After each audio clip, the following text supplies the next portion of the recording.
news is generated, all media, the only aim is to plant, to put the seeds, to sow the seeds of fear, anger, chaos, turmoil, riot, to keep you always in fear. Media works overtime to keep you in turmoil and to make you believe you need a government for peaceful life. Whether ruling party or opposition party, both insist on brainwashing. You need a government to govern you and keep you peaceful. They do not let the indigenous peace, the indigenous life's peace exist. They do not want that indigenous, natural, peaceful existence. Because when the indigenous, natural, peaceful existence become lifestyle, you realize government is not needed.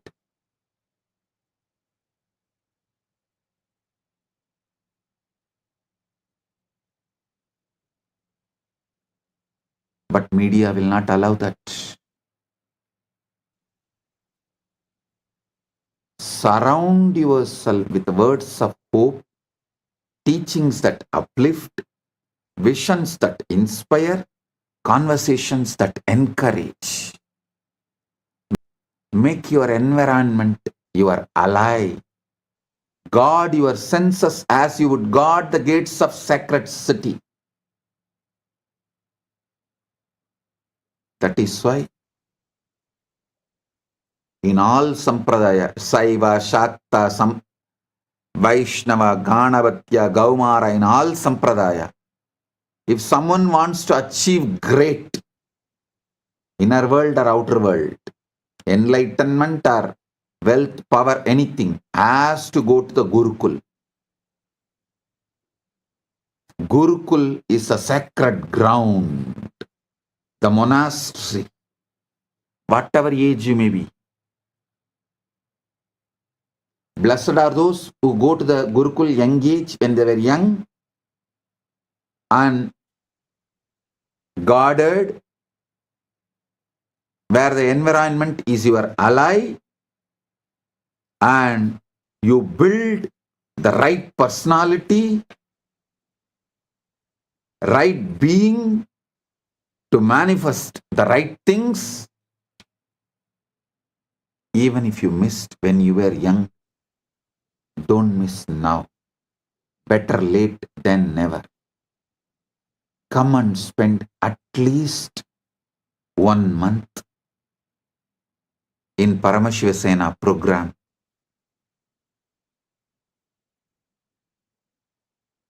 Build the right consciousness, state of being.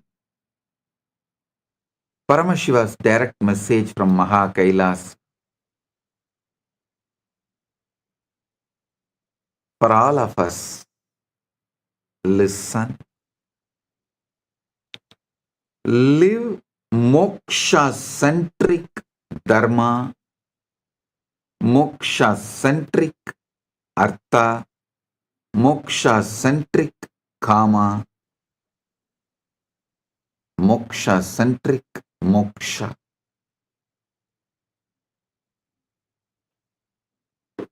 Listen carefully.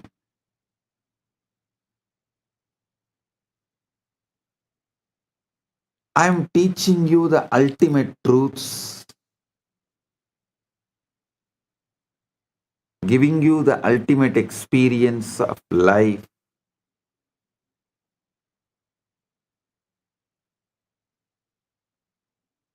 This whole Paramashivaratri is teaching you about how to use Ratri, night time, to manifest the ultimate Sheva. Listen. Shivaratri is not just one day celebration, it's one day training.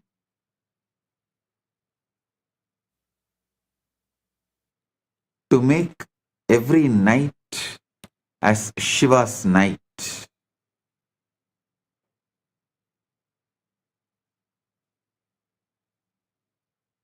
I'll teach you step by step the Kailasa's culture, Kailasa's truths, Kailasa's space, Kailasa's revelation.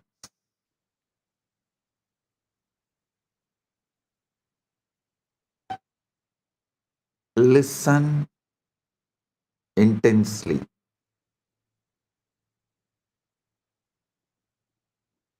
I want you to understand this whole truth, this moksha-centric life. Your whole life should become moksha-centric.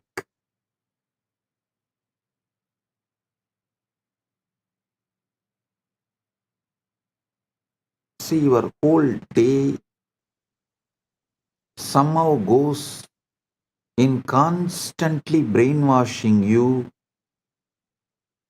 to live this world-centric, focused on this world, materialistic mentality, lifestyle, ideology, philosophy centered.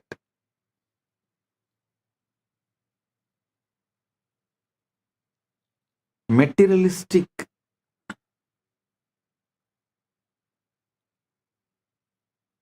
ideology, materialism centered dharma, artha, kama, moksha, all are fake. Listen.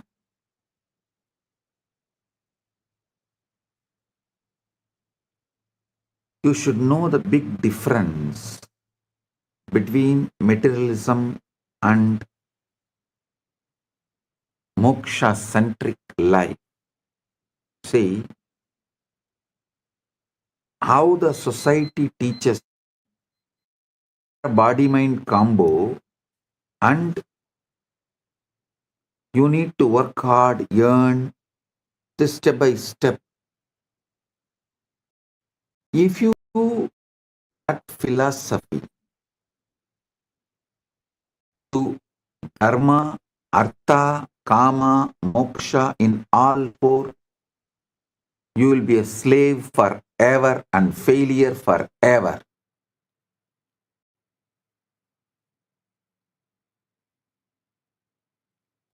If you shift the whole understanding, make it moksha-centric, moksha-centric dharma, moksha-centric artha, moksha-centric, you will be successful in everything.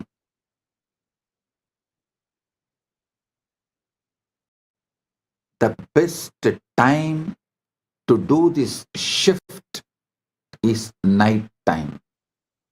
Various reasons. I can give you 108 reasons. Because your daytime is already taken away. How much ever I may tell you, you will not be able to give your daytime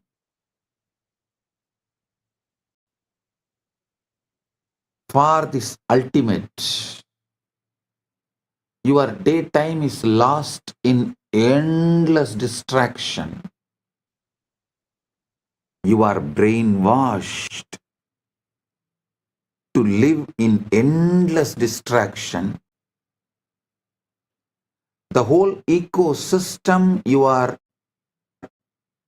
made to be in during the daytime, whichever country you are. No country is an exemption. Whichever country you are, your daytime, you are brainwashed to be in the ecosystem of materialism, half truths, false narratives.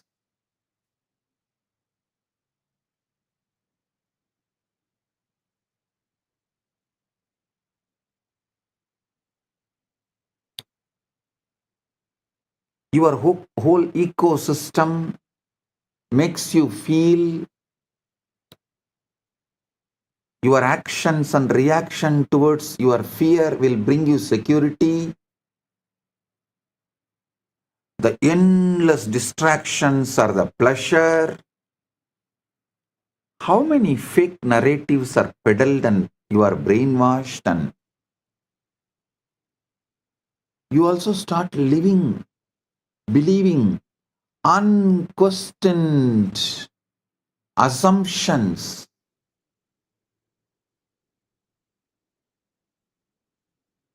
Such large blind spots, larger than the black hole.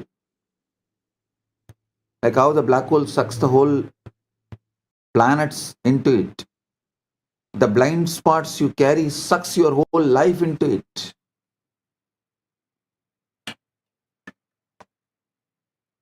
The wrong ideas about the boredom and tiredness.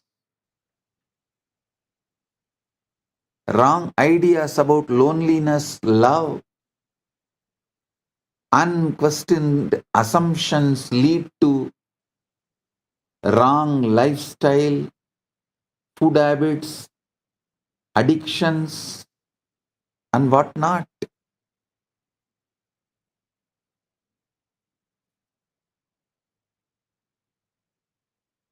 Best practical way is just give your night time to me. I will shift your whole energy and give you enlightenment. It's my commitment. This whole Shivaratri is all about awakening you how to use the night to manifest oneness with Shiva.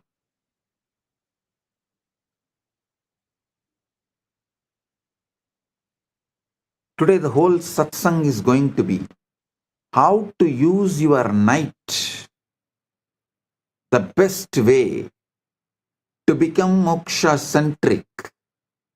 Your whole brain, body, mind, consciousness, everything needs to be rewired to experience oneness with Paramashiva. To experience Paramadvaita.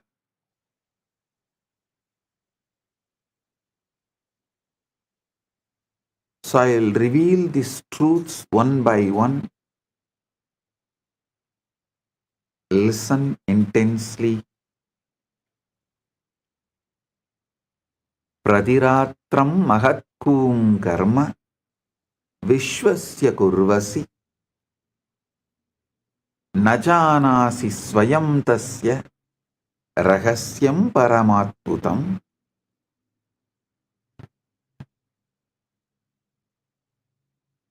Nightly disappearance and mystery of sleep. Every night you perform the most mysterious act in the universe and you don't even realize it. You lie down, close your eyes, and then you vanish. Not your body, but you, the one who thinks, one who remembers about himself, worries, plans, remembers, lives, simply disappears. Here is what thinking, experiencing, being willingly steps into oblivion. See, we have become so accustomed to this nightly disappearance that we have stopped noticing how absolutely extraordinary it is. Your thoughts stop. Your sense of time evaporates. Your precious identity, all those opinions, memories, and concerns you clutch so tightly simply dissolves.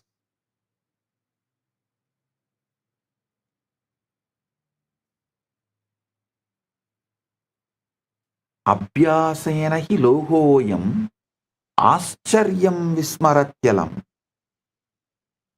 न विचारो न कालोऽत्र न अहङ्कार प्रभञ्जना स्मृत्यः कल्पनाश्चैव सर्वं तत्र विलीयते तथापि किञ्चिदस्त्यत्वय describing what happens to your night.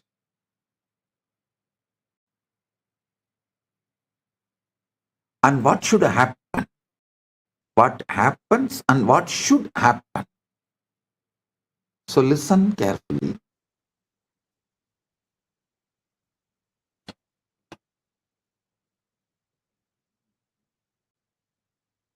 Your precious identity, all those opinions, memories, and concerns you clutch so tightly simply dissolves. Yet somehow, mysteriously, something continues, something that is not quite you, but is not quite not you either. See, if I ask who is in the night, you can't say you, and you can't say you are not. So something that is not quite you, but is not quite not you either. It's as if every night you are given a demonstration of what Buddhists call as void and what Hindus call as Purna. What Buddhists call as Sunya, what Hindus call as Purna. That space of pure being that exists when the ego takes a holiday. But here is what is truly fascinating.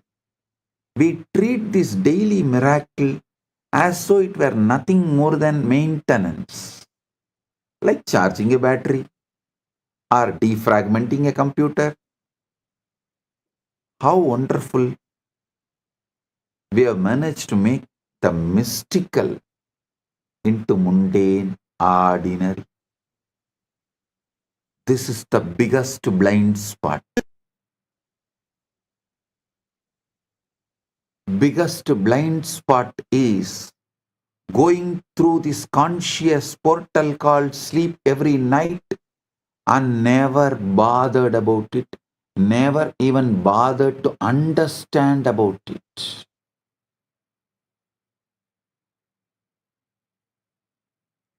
Ratri Suktam. In Veda we have a chapter called Ratri Suktam. This whole today's satsang is the Bhashyan Ratri Suktam. That's the truth. I'm giving you the Bhashyan Ratri Suktam, revealing you the deeper secrets.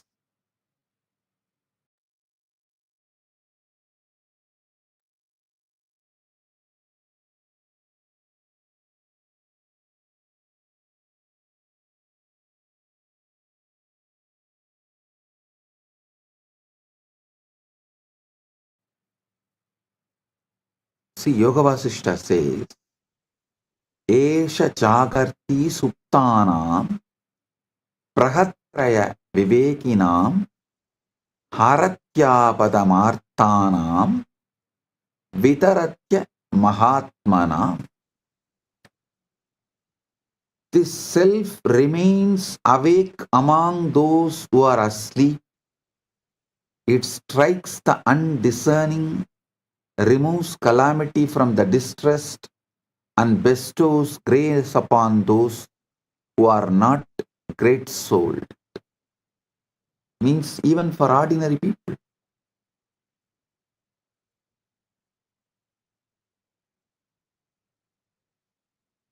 Listen.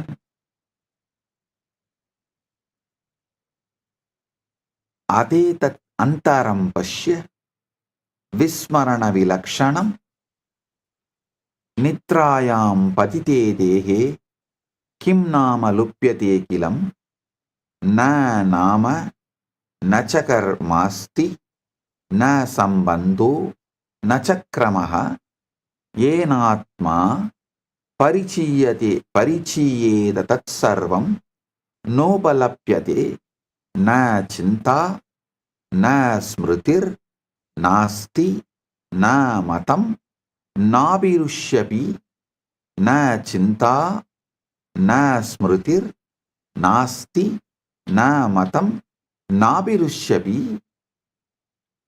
य पुमान् दिवसे एषः स रात्रौ न प्रवर्तते सर्वस्मृति विनाशोऽयं पूर्णो विस्मरणात्मकः न तत्र मरणबुद्धिः न शोकः न विलापनं कस्मात् तत्र न शोकः स्यात् नासितो य शुचिर्भवेत् योचिता सोचिता स्वयमेवात्र निद्रयालयमागतः अहो विरोधमाधुर्यं नित्यं दर्शयसि स्वयं स्वभावेन विना जीवः सुखमेव प्रवर्तते. Listen. What vanishes and the paradox of existing without identity. Now let's examine this disappearing act more closely. What exactly vanishes when you fall asleep? Your name does not matter anymore. Your job, your relationships, your endless to-do list gone. Your endless distractions are gone. All those things you think define you. Your wealth, your identity, your relationships, your job, your bank balance simply are not there. The person who was worried about tomorrow's meeting, who remembered yesterday's conversation, who has opinions about politics and preferences about coffee, about the food, entire construction just stops.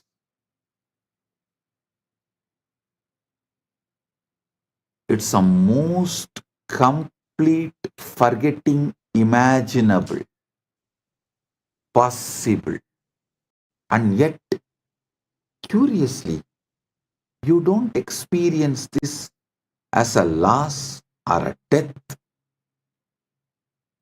There's no sense of tragedy in deep sleep, no mourning for the vanished self. Why? Because the one who could mourn has also disappeared. This is what I find deliciously paradoxical. Every night you prove that you can exist perfectly well without having your identity, without being your ego, your identity, yourself. In fact, you might say you exist more purely, more essentially when all psychological furniture has been cleared away. Yada sarvobadinam nirase sadi samstitihi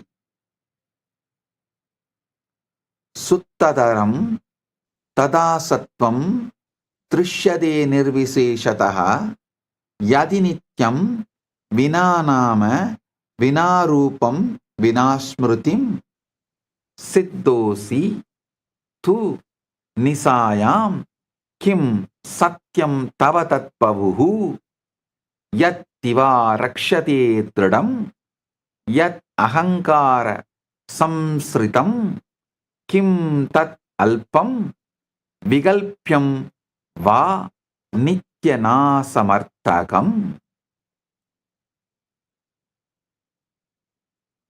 See, here is an uncomfortable question this raises. If you can be so completely without your identity every single night, what does that tell about the reality of this identity you defend so fiercely during the day? Is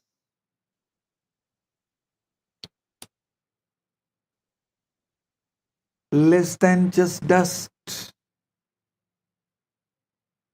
less than just ash. Could it be what you think you are is far more optional than you have been led to believe by the society? The brainwashing, conditioning of the society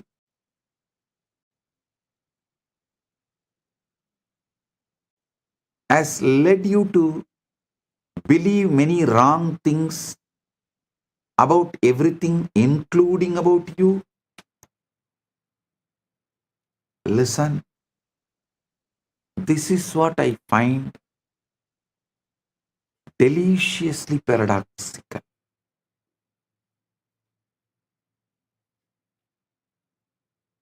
Every night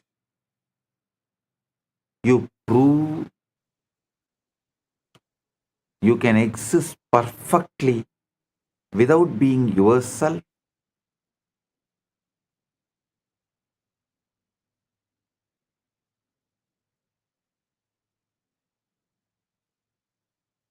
So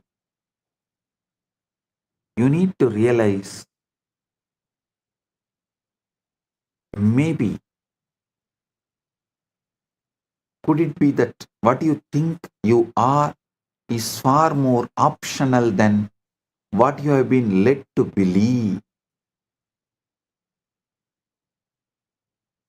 Adagachamahe bodham vismayasyadi gauravam jakratyasti sada kaschit trashta netrapurassaraha pasyat yantargatam vrittam chintam arsham vishadagam nitram vinasa sada yuktaha sakshi nitya ivastitaha chaitanyam vedanam vatvam aham va tamudahritam na kadachit sangitavan nityatve tasya samstitau sukhe dukhe tada taiva rage dveshe cha sarvata eka eva stito trashta parivartanavarjitaha tata tato nitra samayada sakshi tatra na drishyate na murchito na nashto sau napi kvachita vastitaha abhavoyam navatvaya bhava bhava vivarjitaha drashta evahi drashtrutve layama patyate dhruvam.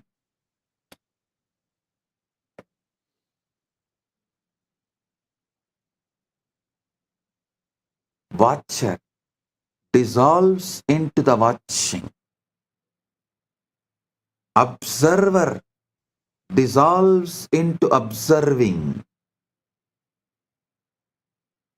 Now we arrive at something truly puzzling. During waking hours, there is always this sense of someone watching. Is it there? An observer behind your eyes, a witness to your thoughts, a constant companion who never seems to sleep. You might call it consciousness, awareness, or observer, or simply you, I. This watcher is so persistent, so reliable, that you have probably never questioned its permanence.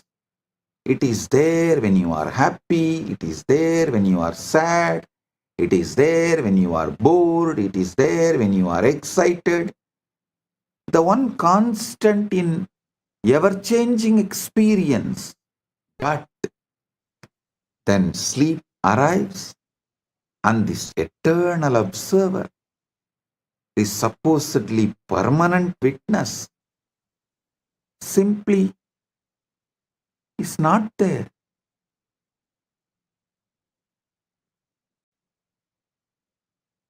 That would imply something is there to be unconscious but not absent. That would suggest a place from which it is missing.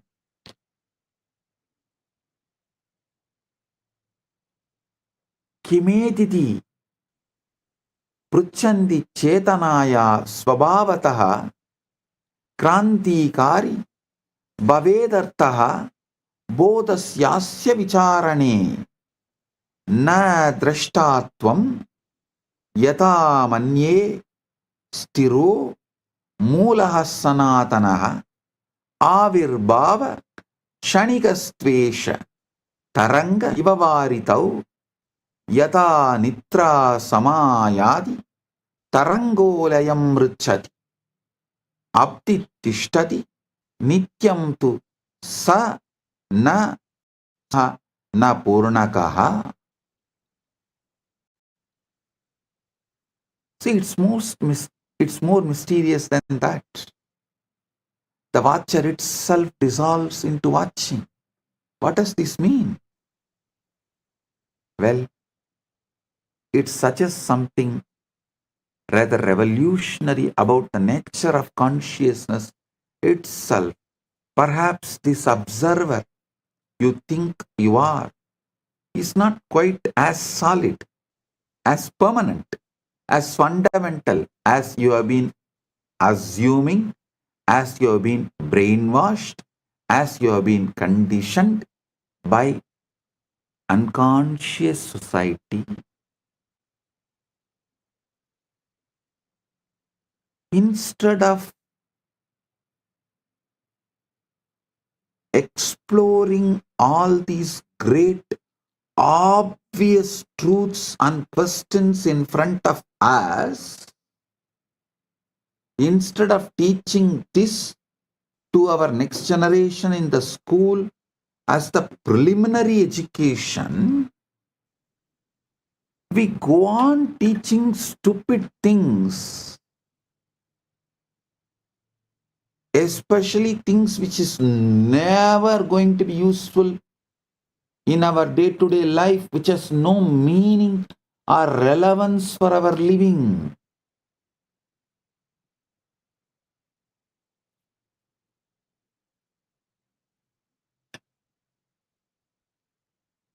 Never you have been made to think, made to question about your identity or consciousness. Maybe the consciousness is not something you have, but something you temporarily appear in, like a wave appearing in ocean. Perhaps the observer you think you are is not quite as solid, as a permanent, as fundamental as you've been assuming. When sleep comes, the wave subsides back into the ocean. But the ocean itself, that remains. The question is, what is this ocean is less than or greater than?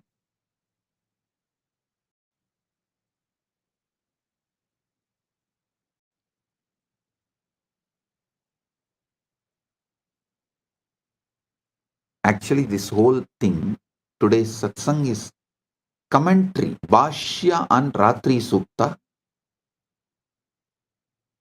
deeper revelations from Ratri Sukta.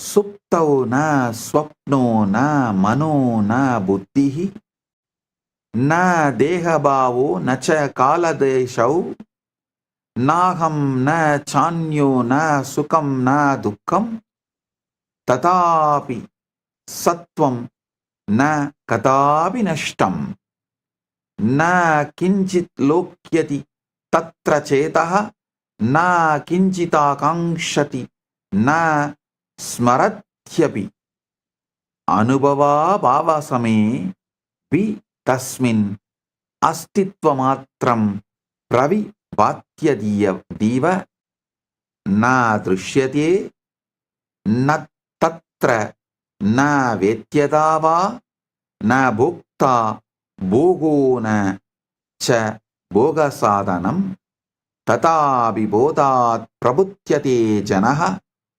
susupti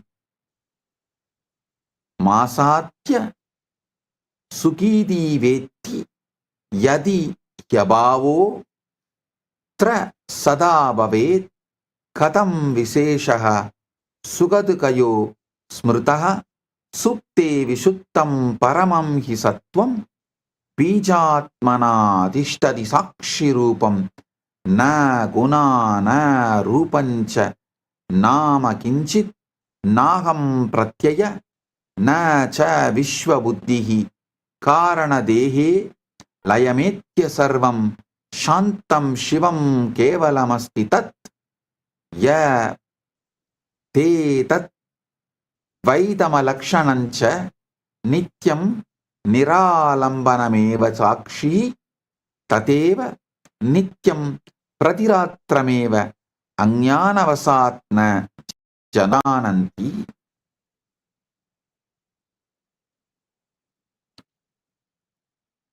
Listen, it gets even more mysterious because sometimes in the state where you have supposedly vanished, the most extraordinary theatre production begins. Dreams.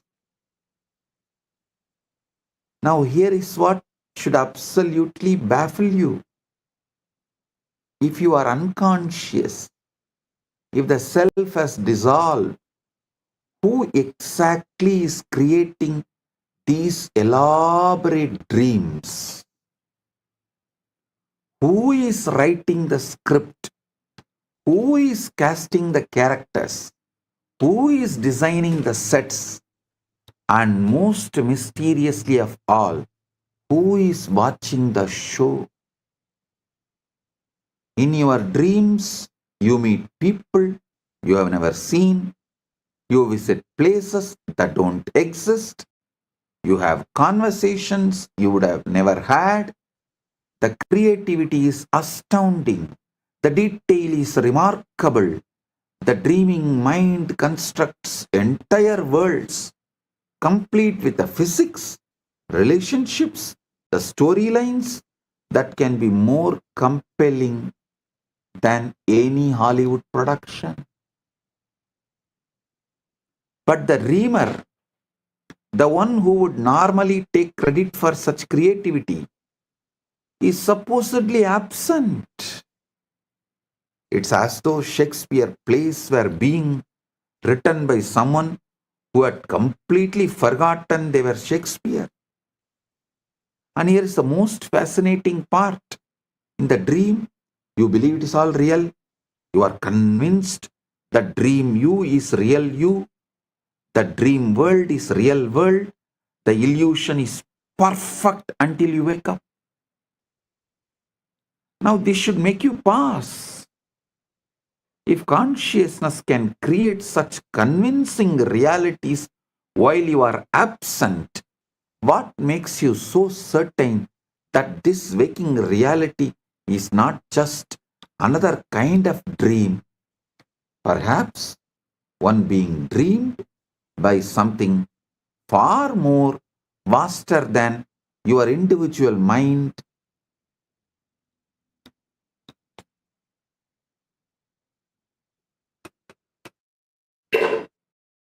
It is dreamed by something far more vast than your individual mind.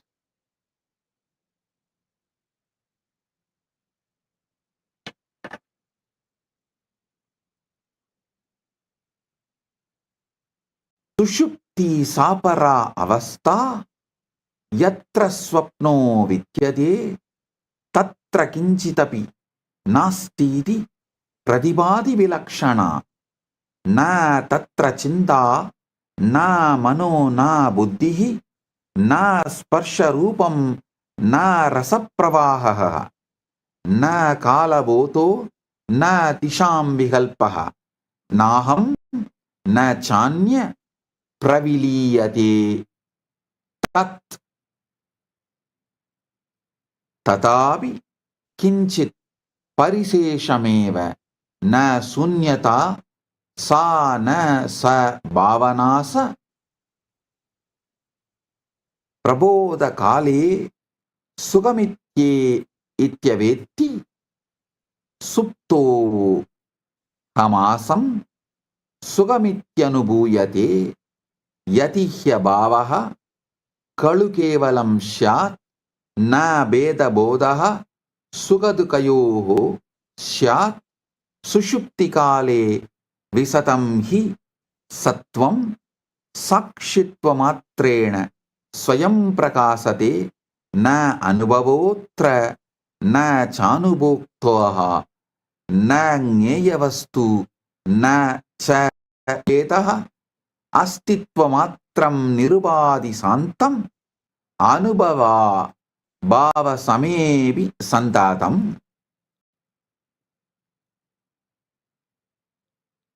नाट्योपमाने विवेचनीयं न दृश्यते किंचन तत्र किंचित् तथापि सत्ता न विनश्यते हि प्रपञ्चलीला लयमेव याति कारण सप्तेन मुनिपृक्ता अवस्था सा बीजरूपा हि नित्या न गुणा न धर्मा न च नाम रूपं नाहं प्रत्ययो न विकल्पलेशः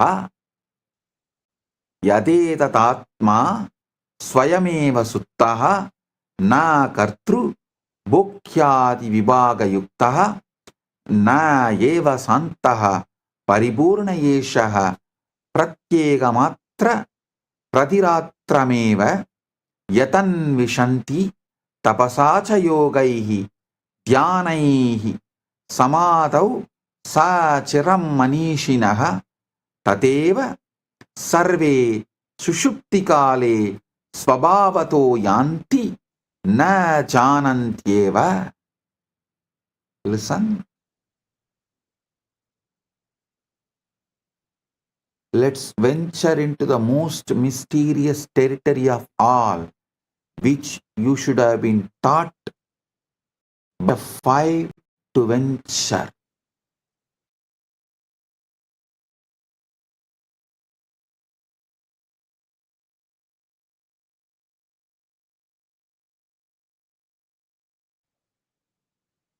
By the age of 5, you know the difference between deep sleep, dreaming, and waking state. Till the age of 3, you don't know the difference clearly. That is why many times, even after eating fully, kids start crying in the dream state when they feel the hunger in the dream. Kids react in a confused way. For things happened in the dream, they react in waking state. For things happened in the waking state, they react in the dream because they do not know the clear marking, the boundary, territory. But by the age of 5, you know it. By 5, any intelligent society should have started teaching you and made you question, understand this whole dream, deep sleep, and waking state.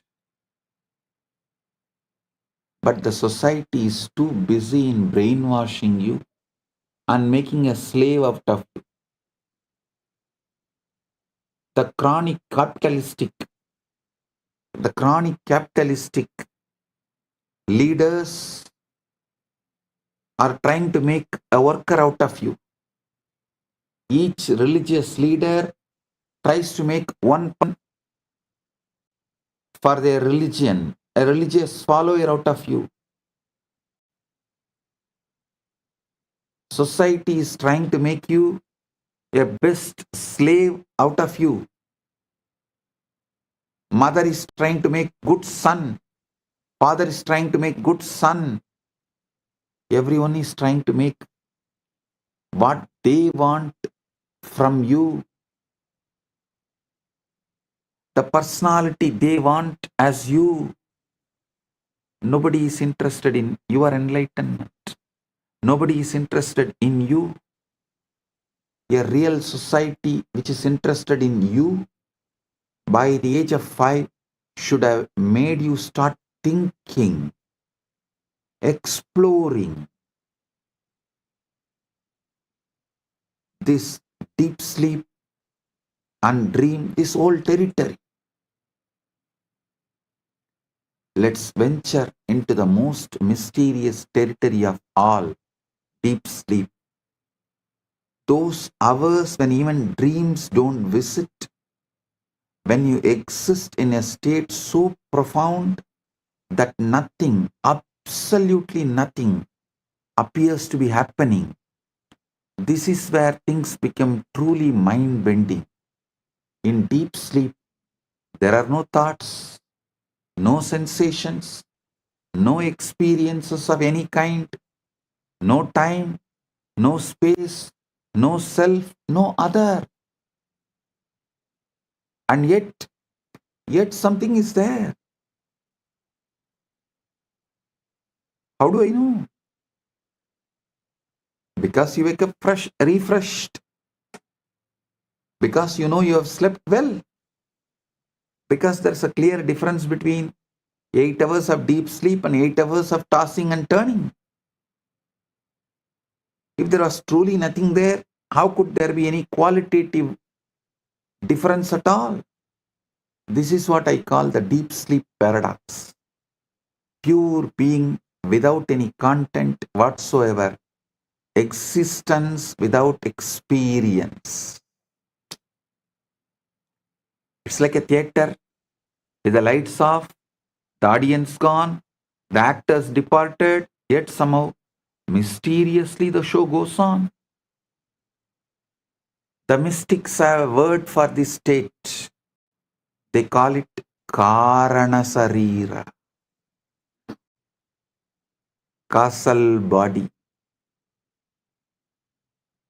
Karana Sarira, the most fundamental level of your being.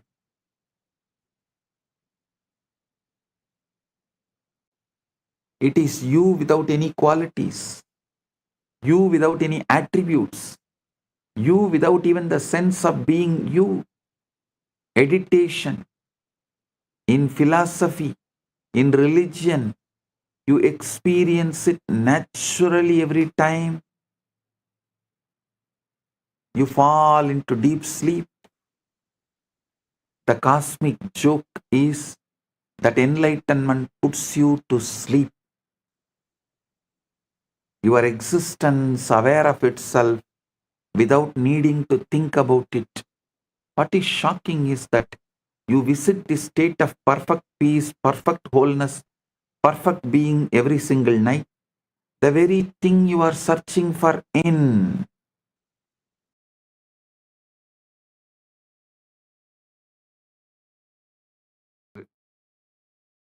Reflecting it, radiating it. You are asking a legitimate right question. Now I'll answer you.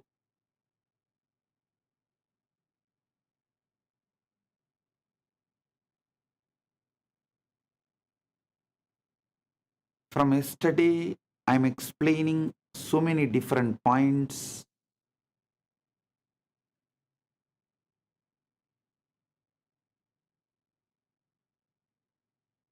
Answering this one question,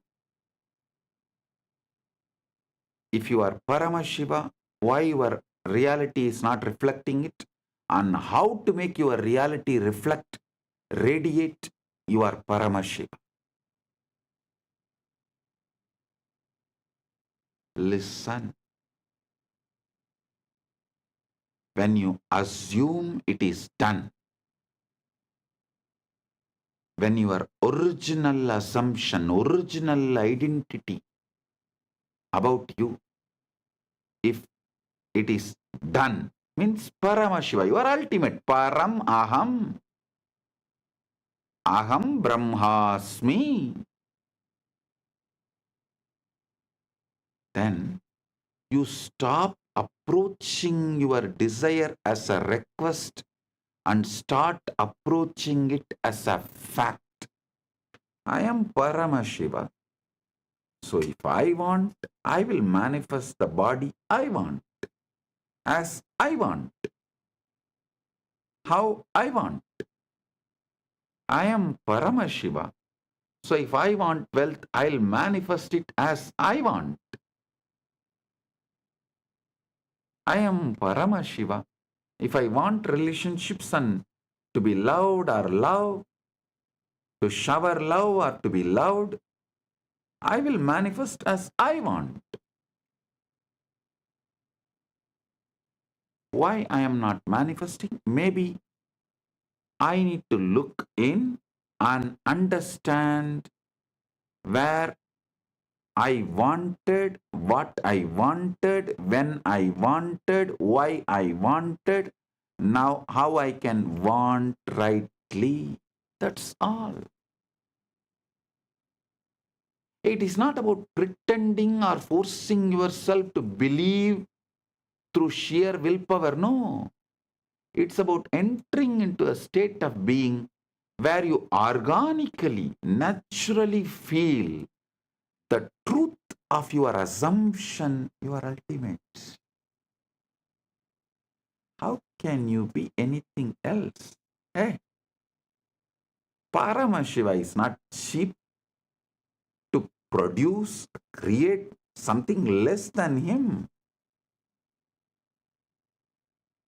An artist is ultimate only if he produces the ultimate which he carries externally. Paramashiva is the greatest artist. He does not have tiredness, boredom. He doesn't feel, oh, this one masterpiece art I created. So, second, let me take it easy and do something low grade. No. Everything he produced, created, manifested is he. Whether you or me, everything you see, he manifests as he.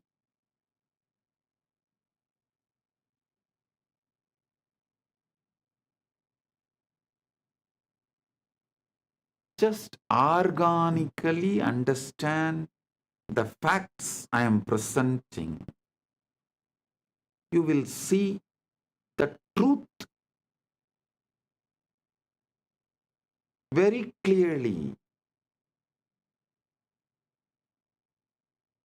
The truth I am revealing about your original assumption.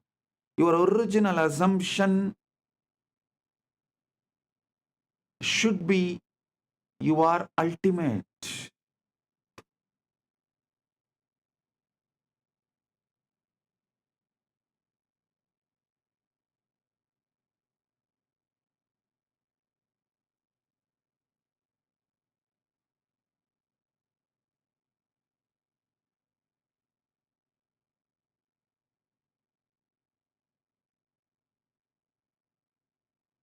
You do this by asking yourself, if I already had it, how would I think? How would I walk? How would I speak to others? How would I treat myself? Listen. listen to bring the right ultimate assumption. I should say, even the word ultimate looks little remote. So I will use the word right assumption right now. Right original assumption you need to carry is, yes, I am already Paramashiva. I am Paramashiva. All I want, I have. The wealth, health, relationships, bliss, inner knowledge, powers, everything I have. How I would think, how I would walk, how I would speak to others, how I would speak to myself, how I would treat myself, how I would treat others.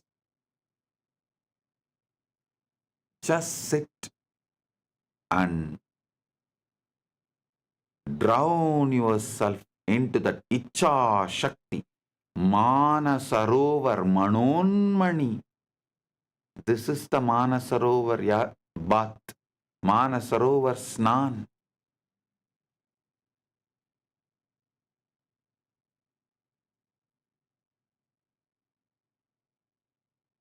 Do this.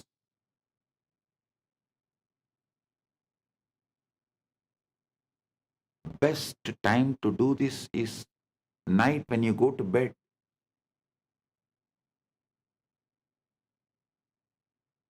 You are entering into your Karana Sarira. The word Karana Sarira, listen.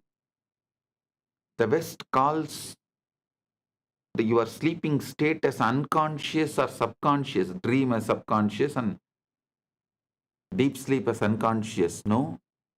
In the East, we call it beautiful word.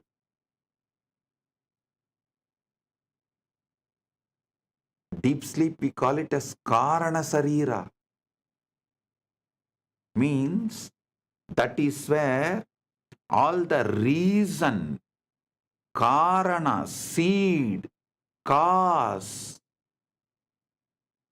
for why you are existing the way you are existing is there.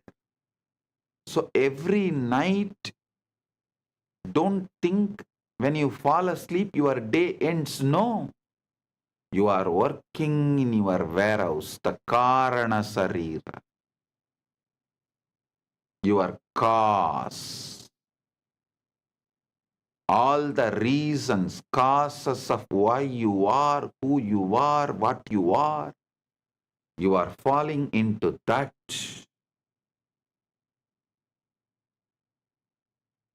Every day when you fall asleep, your shop closes, you enter into the warehouse.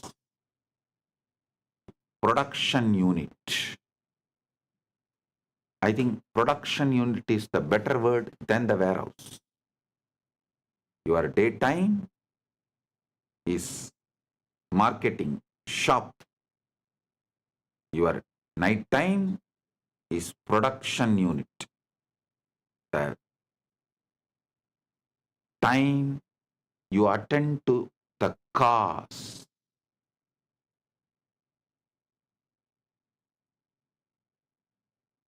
Every night when you enter into that Karana Sarira, that is why I insist all my disciples study little Sanskrit. Because if you know little Sanskrit, you know every night you are falling asleep into Karana Sarira. Even if you know these facts, that one day you will think, what? Why is it called Karana Sarira? If you only know the English word, every day night you fall asleep, you fall into subconscious and unconscious. You will think, why am I wasting time there? What's the use of it? Then you suffer with a sleep apnea. But if you know, every night you are falling into Karana Sarira during your sleep, you will know what should be done. Then it will become the real productive hour of your life. The real productive hours of your life is your Karana Sarira sleep time. All great people who achieved all great things which humanity is celebrating used their Karana Sarira, their time with Karana Sarira with a clear purpose and conscious involvement.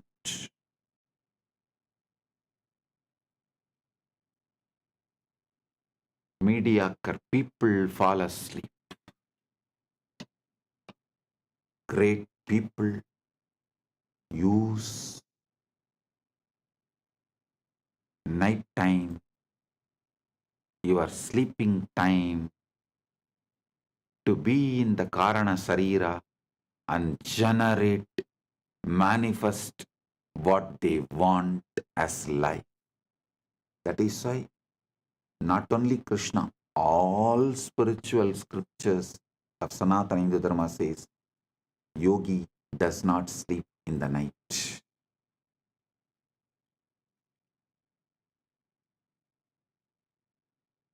Every night, when you fall asleep, ask yourself, if I already have it, if I already had it, if I am Paramashiva, how would I think? How would I walk? How would I speak? How would I speak to myself and how would I speak to others? How would I treat myself and how would I treat others?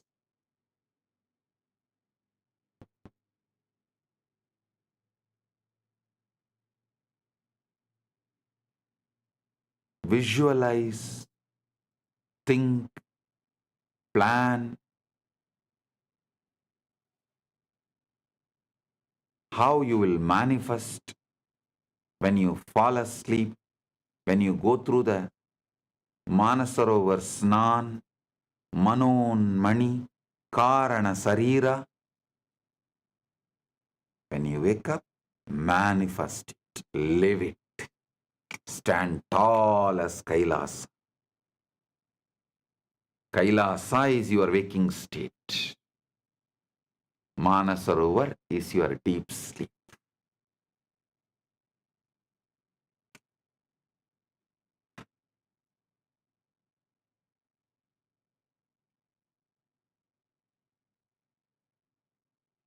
Live according to the answers you get in the deep sleep.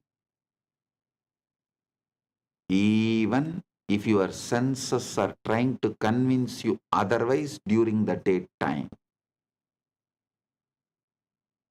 At first, this may feel strange because your outer reality will still carry the residue of the old state. But do not be discouraged.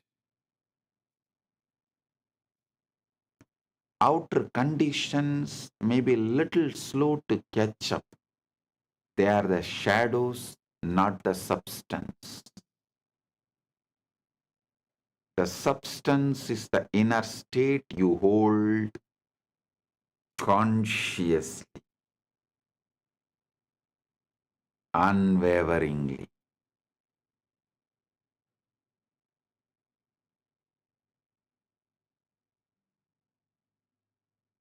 Your mind is the director. The world is the stage.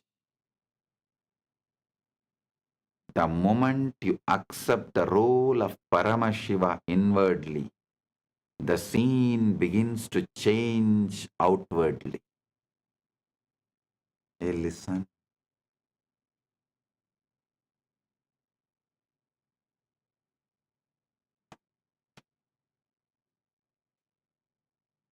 All those who teach you devotion first are deceiving you and teaching you deception as the devotion. All those who teach you the ultimate truth, you are Paramashiva. And when you start living, you develop so much gratitude for that consciousness, that awareness, which is just manifesting anything as you want. And you fall in love with your own consciousness, that is devotion. Swabhakti, Guru Bhakti, Atma Bhakti, Atma Murti Bhakti is all one and the same.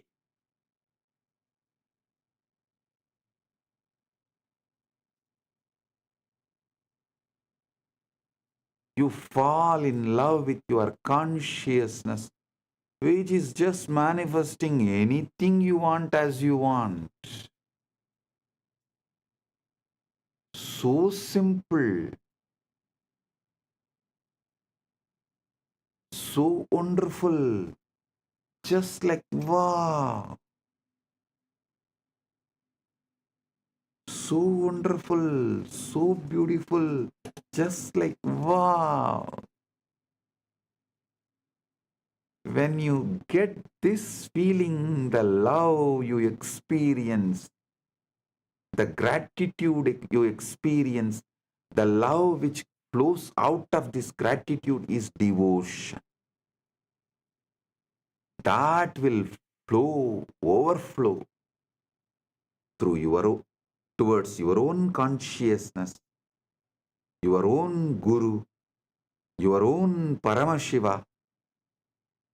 Mannata Shri Jagannatho, Madguru Shri Jagadguru, Mamatma Sarvabhutatma. That space is bhakti. That is devotion.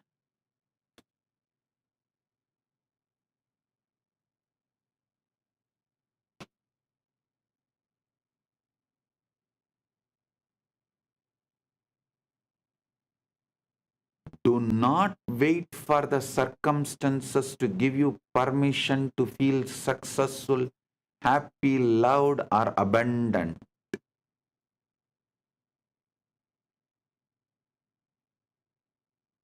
Decide to feel it now.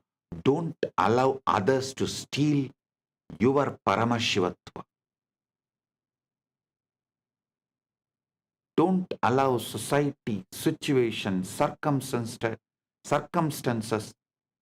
to steal your Paramashivatva. When you live from that inner certainty, the world will mirror it back to you in ways you could never predict. Suddenly the opportunities will arise. People will respond differently. Events will arrange themselves in your favor.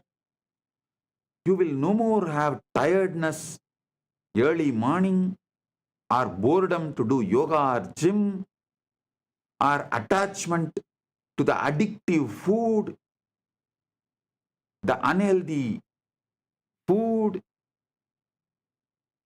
Suddenly all of that will disappear. The right things will start raising. It's like a screen opening. Not because you forced them, but because you aligned with original right version of you who already lives in that reality. Listen, there are parallel universes. In one universe, you are living as Paramashiva. In one universe, you are living as a human. In one universe, you are living in hell as a devil. Which one you give more and more power, emotion, attention, energy, and empower, that will get strengthened and manifest as your reality. I will reveal about the parallel universes. That is not lokas. Be very clear. Lokas are different from parallel universes. Vertical time zone is different. Lokas are different. Parallel universes are different. All the three meets, crisscrosses. The junction for all three is Buloka. You see, parallel, see, like the vertical time zones are airport network. the flight network. Multiple lokas is like a train network. The parallel universes are like a bus network, road network. All three meets on planet Earth. Planet Earth has a bus station, railway station, airport, all three. But all three are different networks. I'll reveal more details about these parallel universes. I am telling you,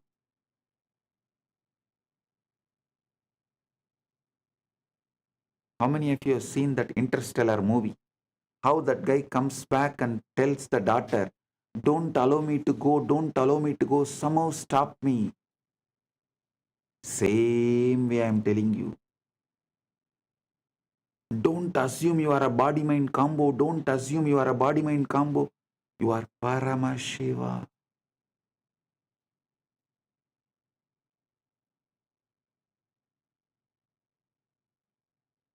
Only one thing in that Interstellar movie, he is telling for himself.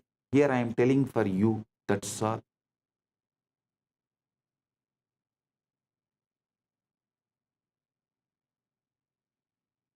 Actually, right now, one version of you is living as Paramashiva in Mahakailasa. Just give attention to it, you will manifest it. That's all.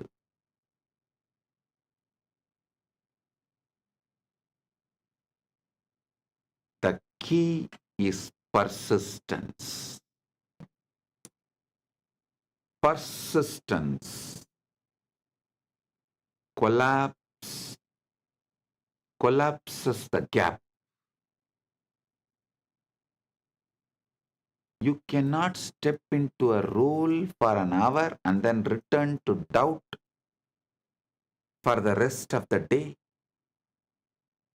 Hold the state as naturally as you hold your own name.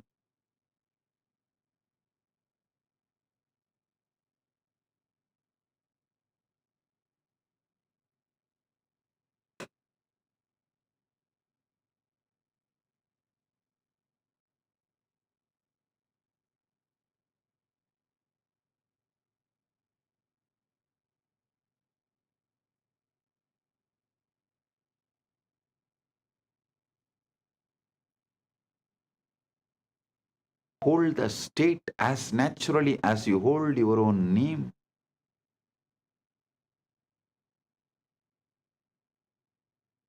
Carry it in your posture, your words about yourself, your inner dialogue, your words towards others, and your inner dialogue, your emotional baseline and energetic posture.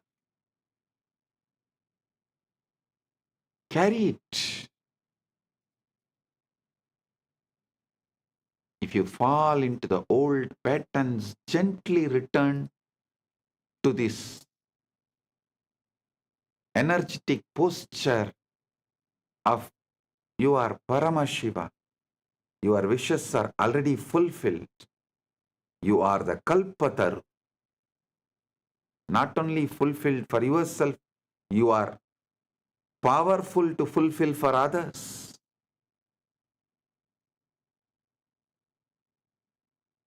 When you assume as if it is done, you collapse the gap between the desire and experience. You just manifest your experience, your existence in Mahakailasa's Paramashiva.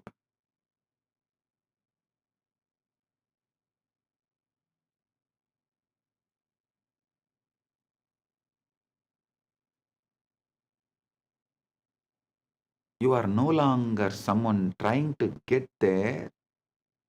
You are someone who is already there in consciousness. and the world has no choice but to follow. The evidence will just appear.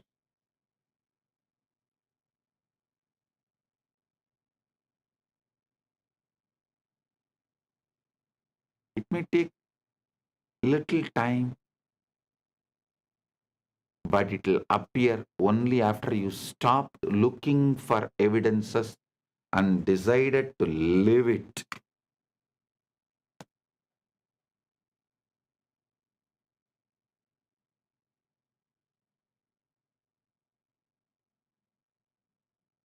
Continuously I get questions. Oh, Swamiji, that guru tells like this guru tells like this, that guru tells we are all servants of this God, are devotees of this God. Okay, I am telling you, you practice that guru, then after your death or when you get the experience, you will live as a servant of that guru or that God in their world.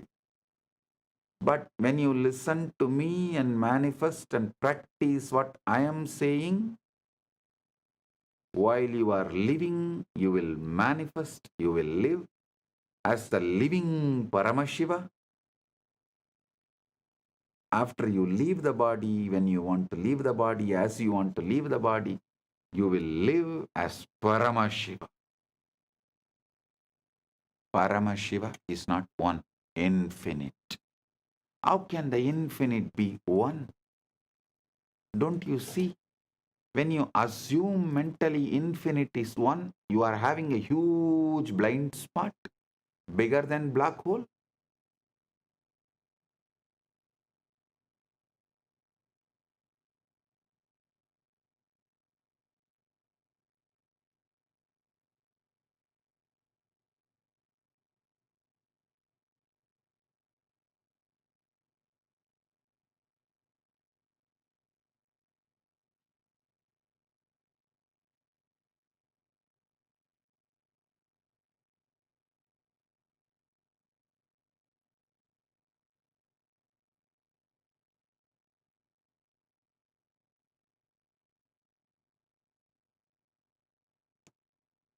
There will always be voices, some from others, some from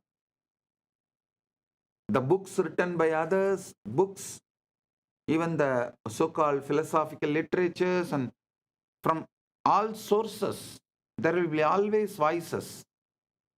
Sometimes those voices even get inside you and try to even control you mildly. Yes, yes, you are Paramashiva only, no doubt. But this much is possible for you, and these are all not possible for you.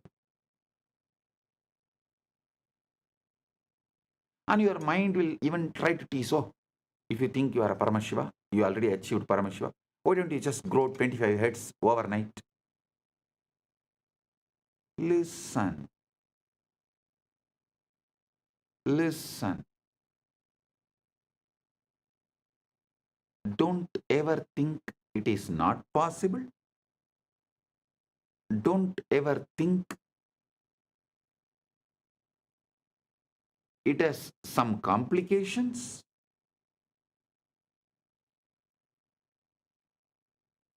Just decide, I already have 25 heads and I am living as Paramashiva in Mahakailasa, and I am manifesting that in this body. Whatever I want to manifest right now, let me start manifesting, manifesting, manifesting. When I really want to manifest, or when I need 25 heads, I will show that. I will manifest that. Do not be cowed down or convinced about any impossibility.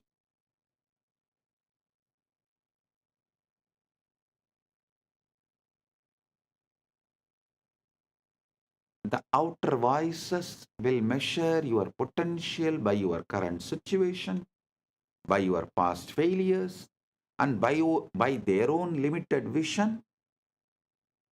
Sometimes this outer gets into even your inner dialogue and emotional baseline, if the outer voices, the negative destroying voices enters into your inner dialogue, that is like a skin disease. If it enters into your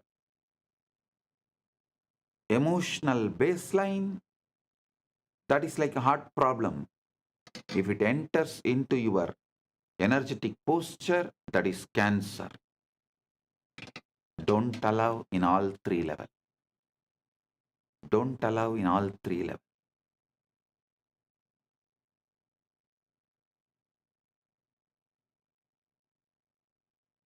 If you allow these voices to dictate your thinking, you will find yourself trapped in the same reality they believe in. The truth is, those outer opinions and visible circumstances are powerless unless you give them the power through your attention and acceptance and letting them inside your inner dialogue and emotional baseline and energetic posture. See, a thief, a robber, a murderer can come and kill you only if you allow him to inside your house.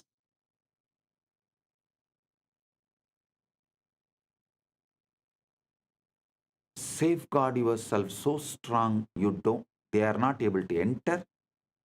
Be aware they don't sneak in the form of guest. Neither knowingly nor unknowingly they should be able to enter. Neither you should allow them knowingly nor you should allow them unknowingly. Only when you allow them, they have power. As long as they are outside your house, they don't have power. Outer voices often comes disguised as a common sense, practical advice, just being realistic, good old aunties and uncles. But what it is really doing is binding you to the known and the visible, keeping you from stepping into the unseen where your desire is already alive, saying a simple no to this whole society and saying no to this whole outer voices is sannyasa.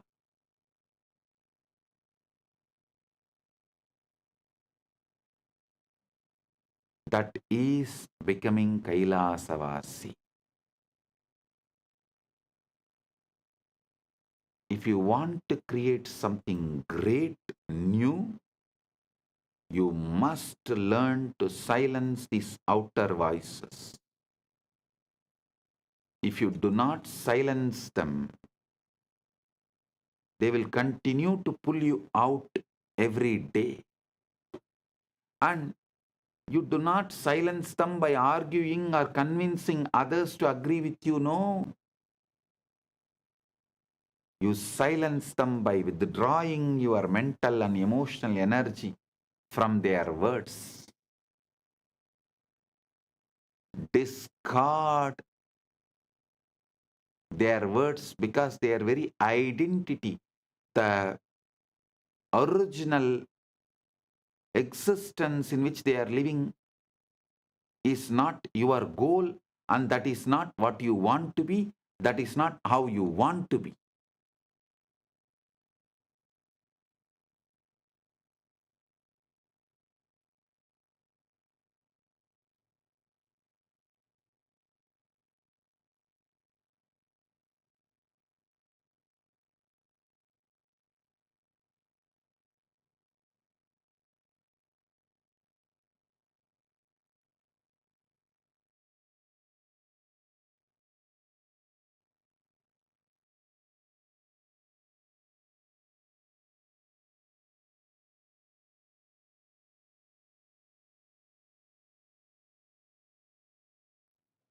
You do not need, you don't need any pre-qualification for manifesting the ultimate other than your conscious decision, your will. That's all. Listen. All your doubts, problems, questions, I know it much more than you know it. You know only how you perceive the doubts in your mind, but I know even the roots from where it has come.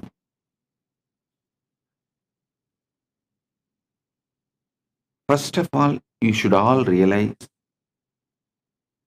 all of you have grown up in an artificial plastic society, fake society, where man-made laws, man-made economical systems, man-made social systems,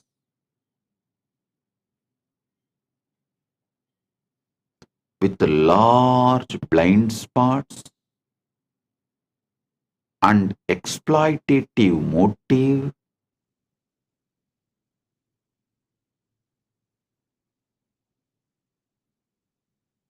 untrusted, with that kind of a structure, you all have grown up so naturally,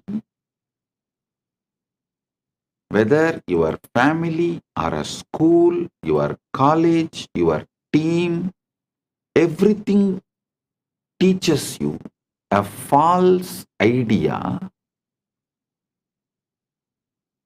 outside first, inside next. Means you have to work hard to get something, earn something, gain something, then you will be happy inside. Listen, this is not the organic, natural law of life. Listen, that is why even now, all middle class level success, mediocre level success,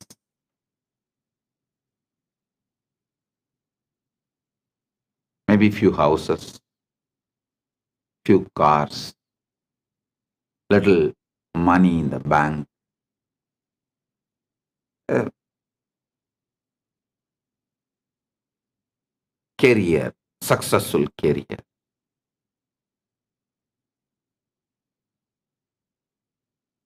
Only all these can be achieved if you follow the rules of the unconscious society, because it is designed to keep you mediocre. It is designed for mass. Don't follow the mass. Many times in the mass, M is silent.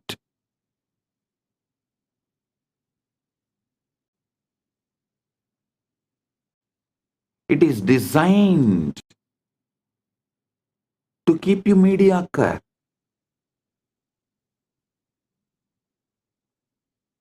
This is the knowledge for generalized. See, the moment you generalize, the organic growth is destroyed.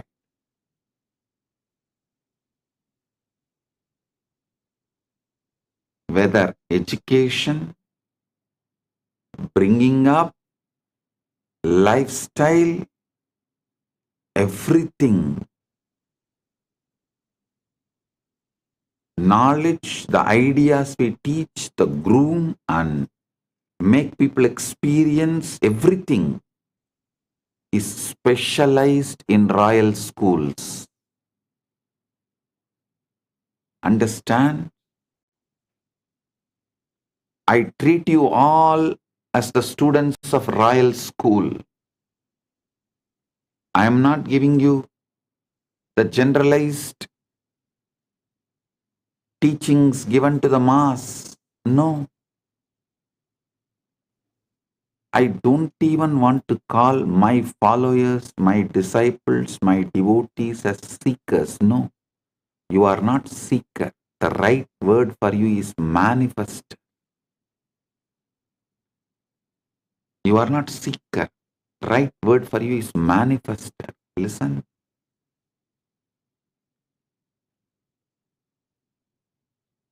The primal assumption, first assumption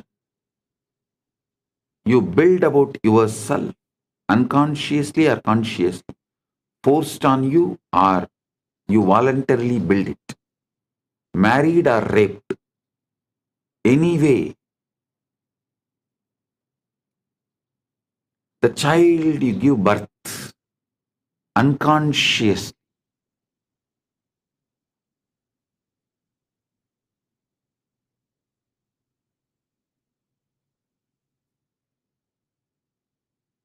remains as a load on your system,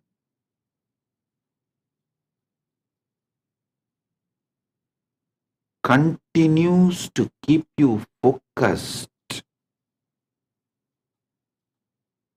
on endless distractions. It is not even something productive in your life about what you want. It's not even making you healthy or wealthy or happy or blissful. It is just you are stuck with the impossibility and you are rotting in a rut. Just see, look around. All enlightened beings know it is very difficult to break the primal assumption, the preliminary assumption you have about you. Sometimes it takes even janmas to break the preliminary assumption you have about you.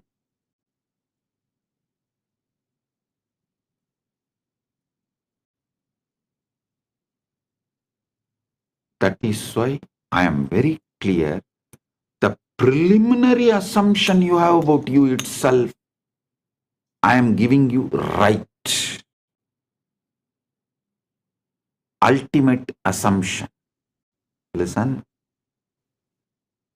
All the traditions, whether religions or philosophy or psychology, starts with you as just body-mind combo are doing the worst crime against humanity.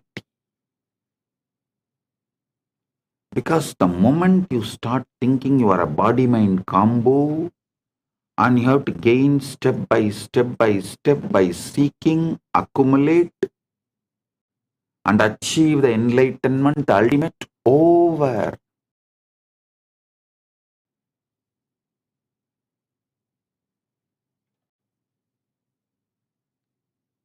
You are put in a bullock cart,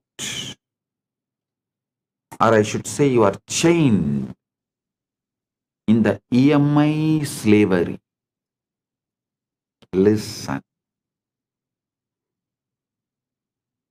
Never believe slavery is erased. Slavery is wiped off. No.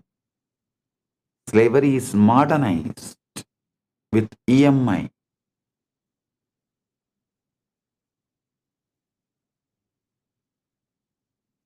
Economy should be indigenous. Religion should be indigenous. Social rules and regulations should be indigenous. Food should be indigenous. Clothes should be indigenous. even social laws, criminal laws, right, wrong, philosophies, all should be indigenous, organically grown. Not because someone commits a crime in remote area, the preventive laws and rules imposed on us who don't even have an idea about those crimes.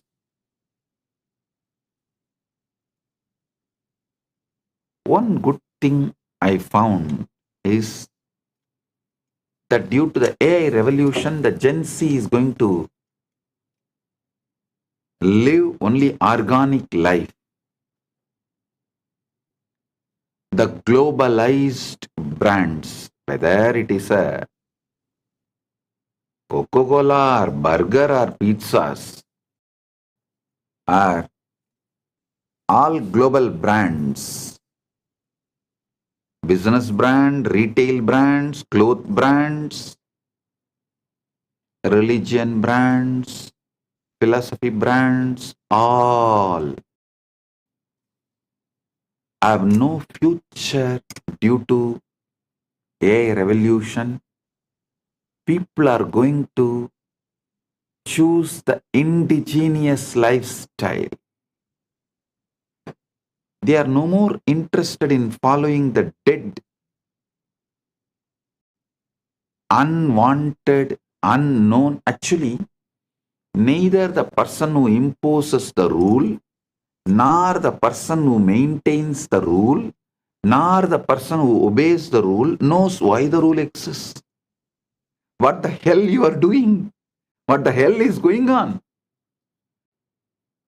No, neither legislature nor executive or judiciary or the obedient citizens, all four do not know why this law exists. That kind of laws exist in every country. In every country, practically.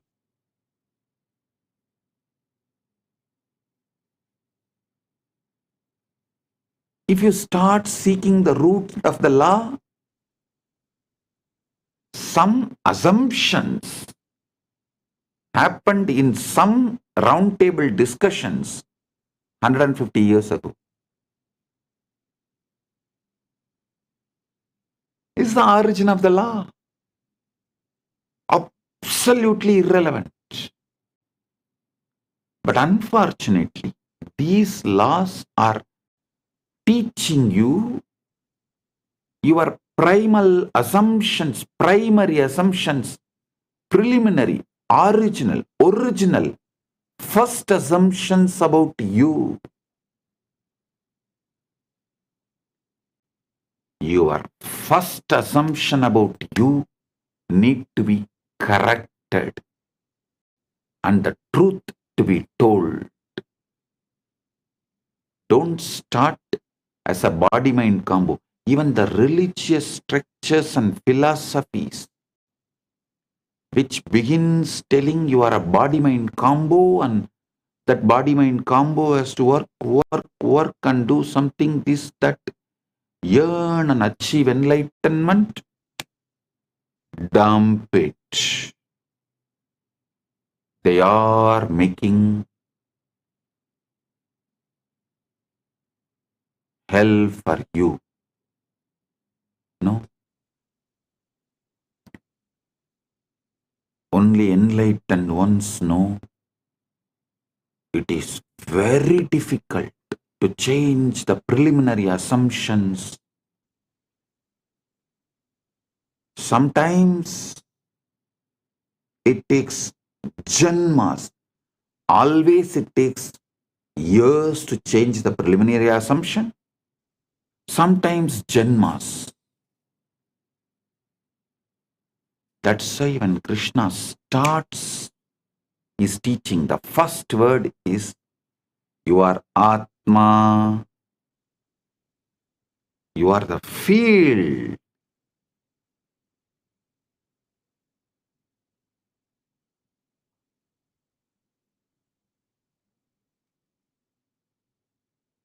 You are the field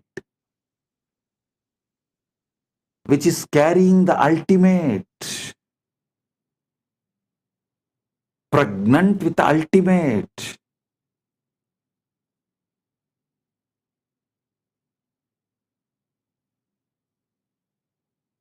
When I tell people, you are ultimate, many of the even sincere Hindus who are trying to achieve enlightenment, educated in scriptures, even they try to say, Swamiji, what you are saying is ultimate truth. We know, but I don't think it should be taught immediately.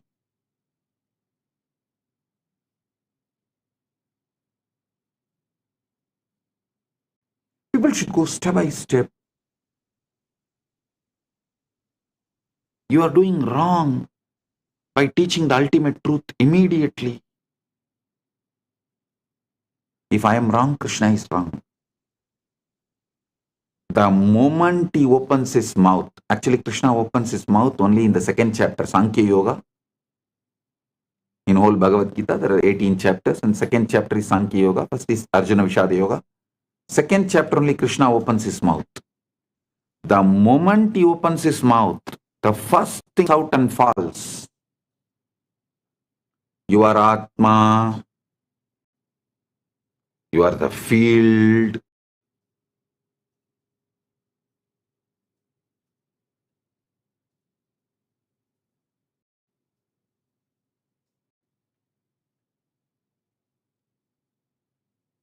Which literally carries the ultimate.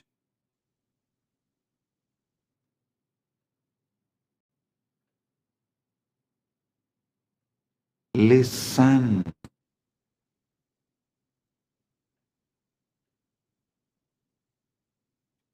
Preliminary assumption should be right.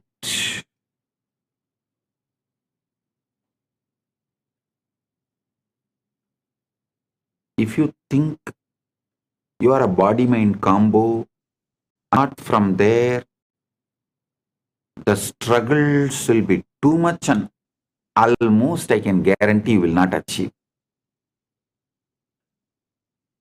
You may be a good slave to your teacher. Listen to one important truth.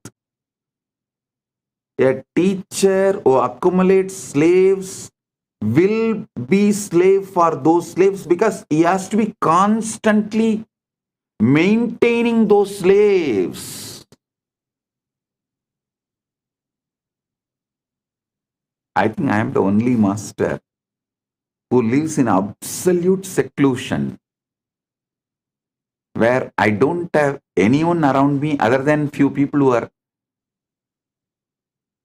just taking care of me and living around me out of love.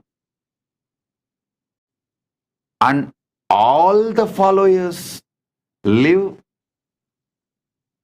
absolutely away from me, never seen me for years now, but continuously the following is expanding, growing.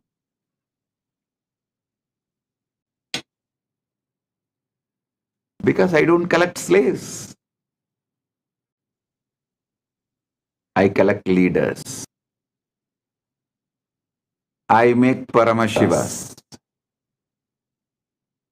I don't collect body-mind combos, make them enlightened. I collect Paramashivas and make them manifest. You are Paramashiva. Start manifesting. All your struggle, your problem, why you are not manifesting, why if you are Paramashiva, why your reality is not reflecting it, all that problem I will attend. It's a legitimate problem. I will attend.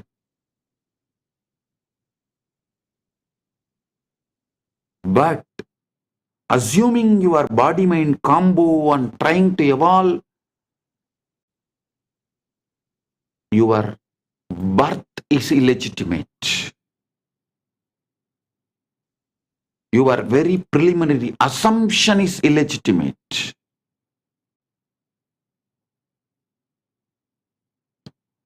Your preliminary assumption about yourself, your original assumption about yourself, if it is body-mind combo, you are born out of rape by the society,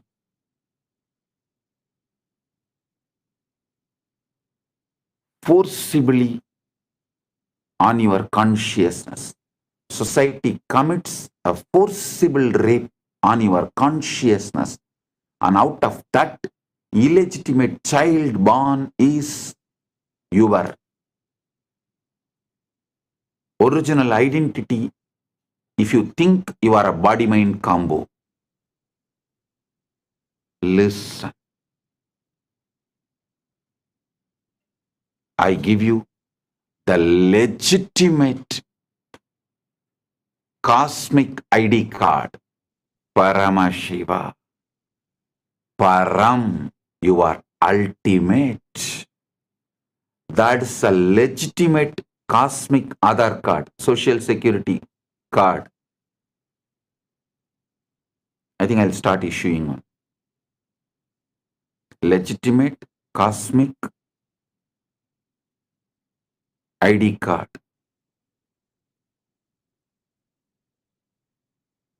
You are Paramashi. Starting it. So with this, I bless you all. Paramatpaita Praptiras. You are Paramashiva right now.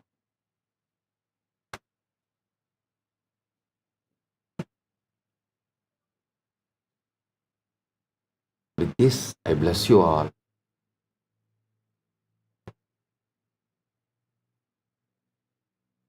Let's radiate Paramatpaita, Paramashiva with Nityananda, the eternal bliss, Nityananda. Thank you. Be blissful.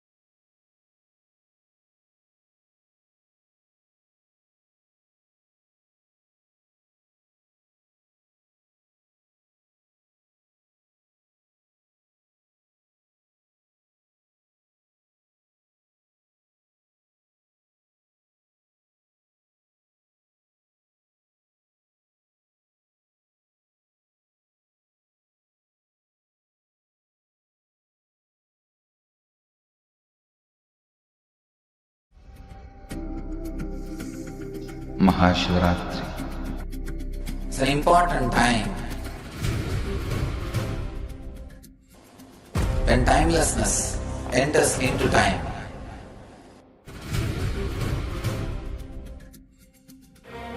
When space enters into place.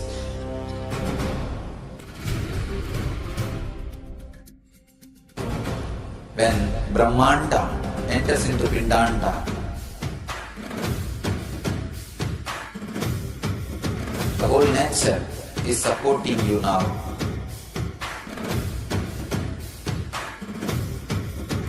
To experience your higher energy, your higher self, your higher consciousness.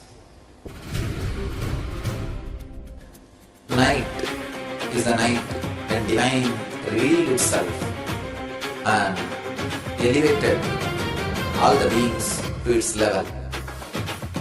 The first and foremost incarnation on the planet Earth happened today and exactly midnight.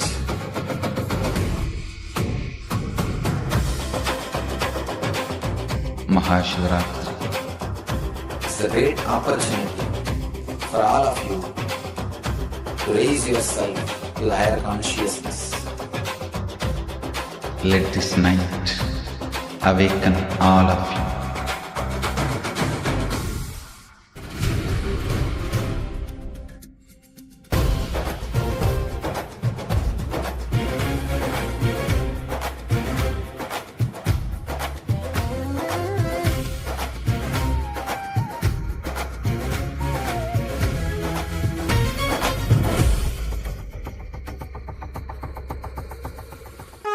This is the initiation into Paramashiva Prana, which will empower all of you to come to Paramashiva Sena and become Paramashiva's own ambassadors. Blessed are those who can make it to Paramashiva Sena.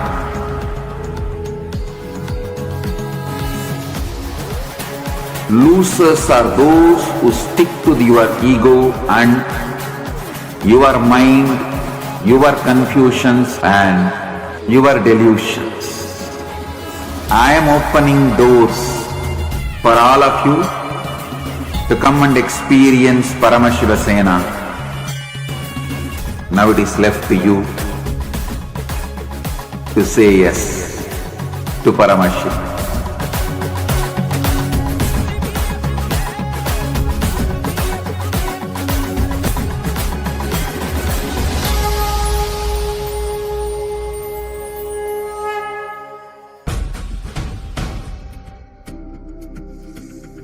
Mahashivratri. It's an important time when timelessness enters into time.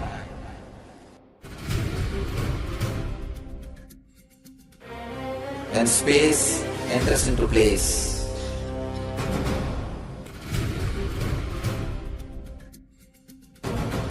When Brahmanda enters into Pindanda.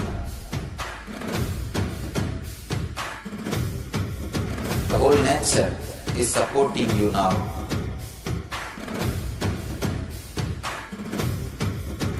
To experience your higher energy, your higher self, your higher consciousness. Tonight is the night when Divine revealed itself and elevated all the beings to its level. The first and foremost incarnation on the planet Earth happened today and exactly midnight.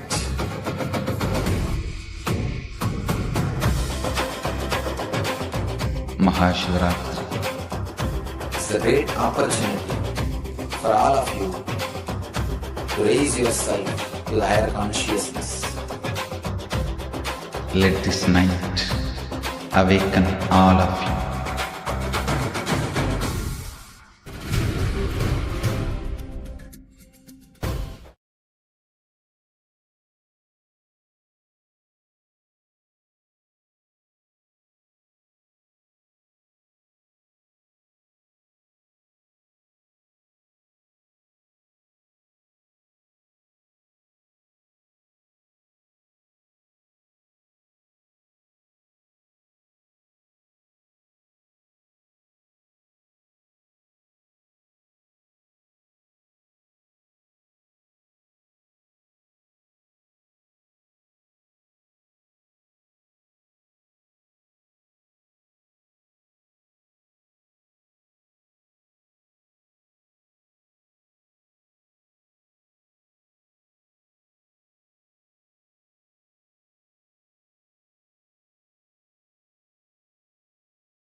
Nityanandam, let us all take a moment to offer our gratitude to the divine lotus feet of Swamiji for revealing such profound truths to all of us today. And what Swamiji has revealed to us all today, whether it is about the deep sleep, whether it is about understanding the higher states of consciousness, and the possibility that we all carry, the quantum field that we are. Hope all of you enjoyed the session today, the satsang today. And I would like to request you all to take a moment to post the comments. You all can take a few minutes to post in the comment section what you had, what you enjoyed, what part did you click with the most in today's satsang. I see so many of you, Mahatma Rupa, Richard Ayya, and I see many of you who have posted comments continuously.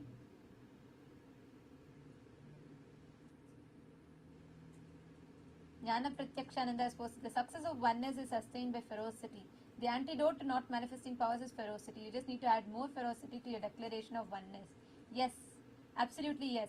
And that ferociousness, also not in the sense of deprivation or not in the sense of hard rule, but with a deep understanding and maturity. And that is what makes us manifest the ultimate. I see a lot more comments coming in. Nityanandam, very nice to see you all. Rasanta Kiste, Shiv Panditaya, Mananda Lingeshwari, Ma Madhu Srivatsava. See, this experience that whether you want to enter into the different states of consciousness.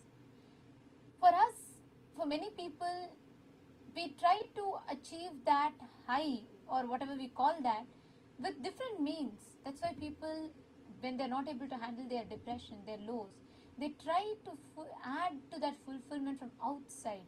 They want to lead that fulfillment from the outside. They use drugs and substance abuse happen, and then people use alcohol and various different things. Some people get addicted to video games and stuff like that.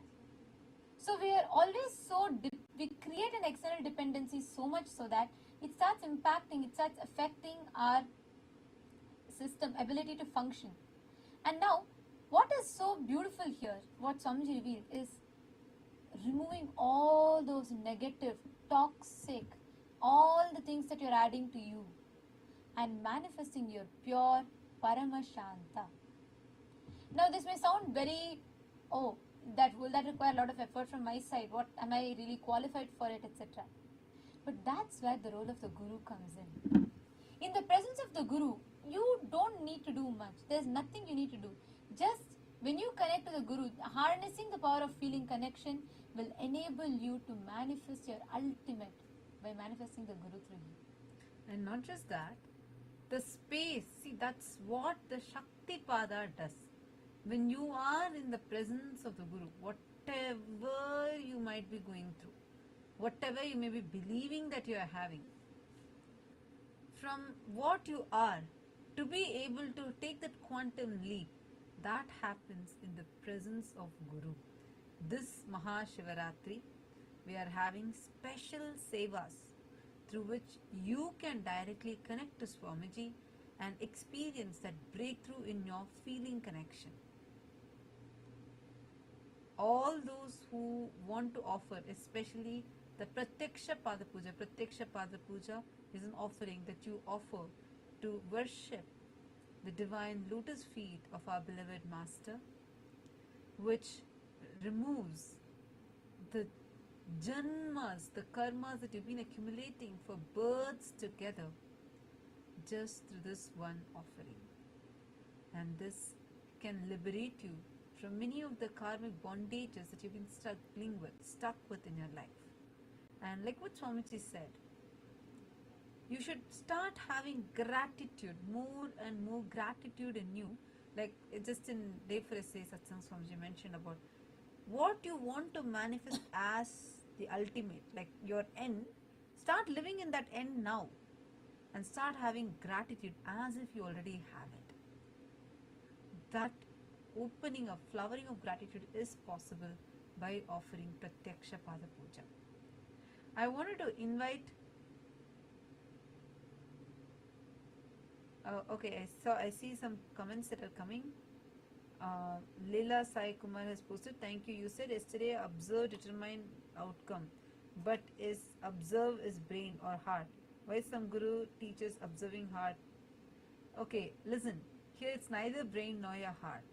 It is you, the one who's observing. People tend to teach you, observe your brain, observe your heart. They are trying to teach for you your personality development, not your conscious enlightenment. Swamiji is not here just to teach you some things that can externally change you alone. No. Swamiji is here for a complete, giving you that superconscious breakthrough.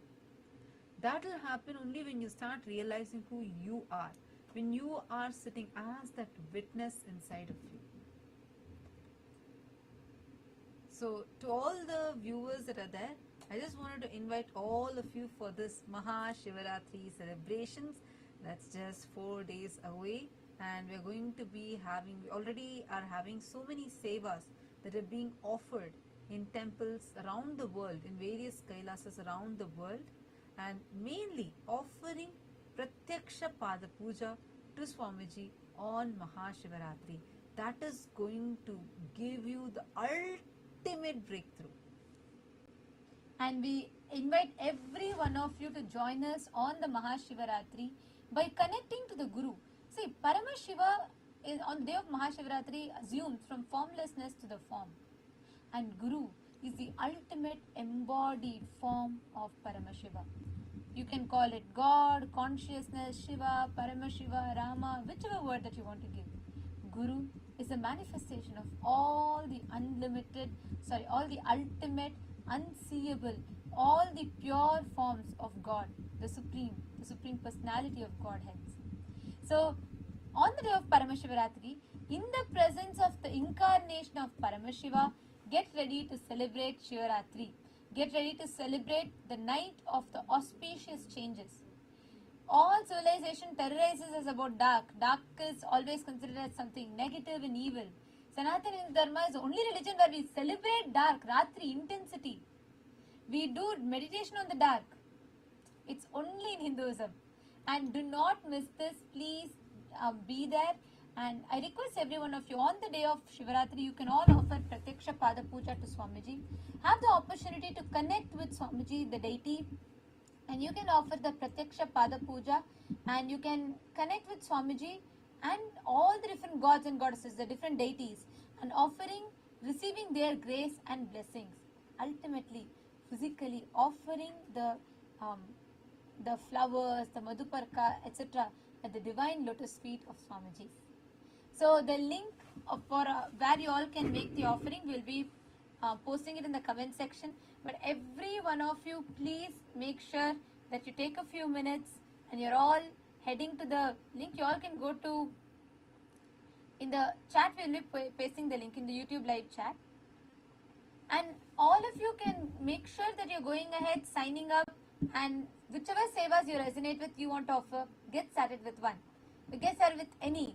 Because you are going to be having a huge breakthrough, literally your consciousness itself shifting in this Shivaratri.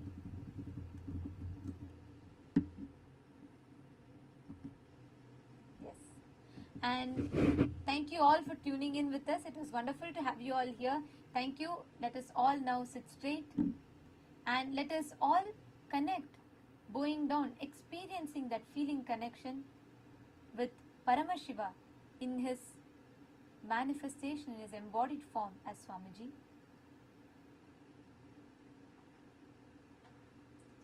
Let's now conclude with Purna Mantra.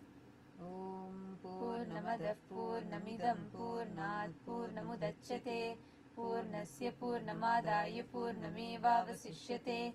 Om Shanti Shanti Shantihi. Harihi Om Tatsat Sarvam Bhagavat Shri Nityananda Paramashiva Padukarpanamastu. Om Nityanandam. Thank you all, Nityanandam. Nityanandam.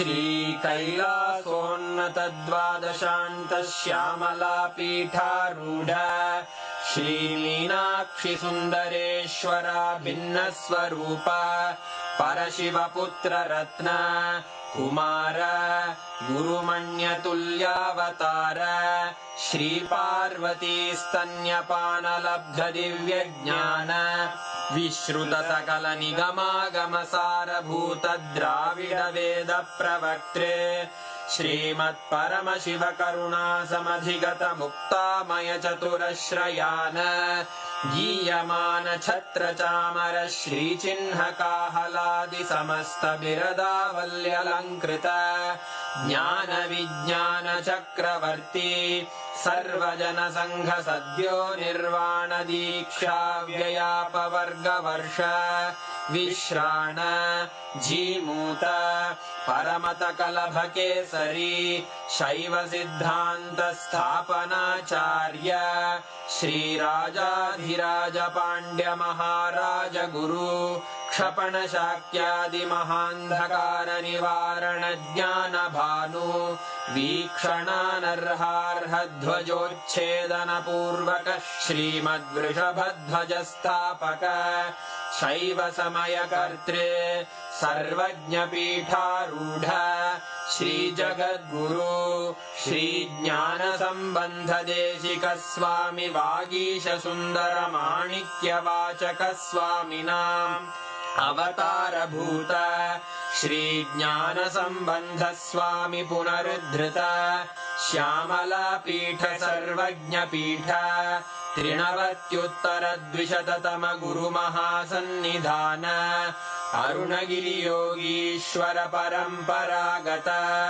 Arunachal सर्वज्ञ पीठ गुरु महासन्निधान कैलास परंपरागत कांची कैलास सर्वज्ञ पीठ त्रयस्त्रिंशदुत्तर द्विशततम गुरु महासन्निधान नित्योत्सव नित्य मंगल नित्य कल्याण नित्य रजित कैलास परंपरागत आदि कैलास नित्यानंद पीठ महासंस्थान महासिंहासन पीठ कर्तः साक्षात् श्री परमशिव समुद्भूत कैलास परंपरागत वैवस्वत मनु इक्ष्वाकु हरिश्चंद्र भगीरथ श्रीरामचंद्र शूरसेन इत्यादि अनवच्छिन्न सार्वभौम चक्रवर्ती परंपरागत चतुष्षष्टि योगिनी मंडित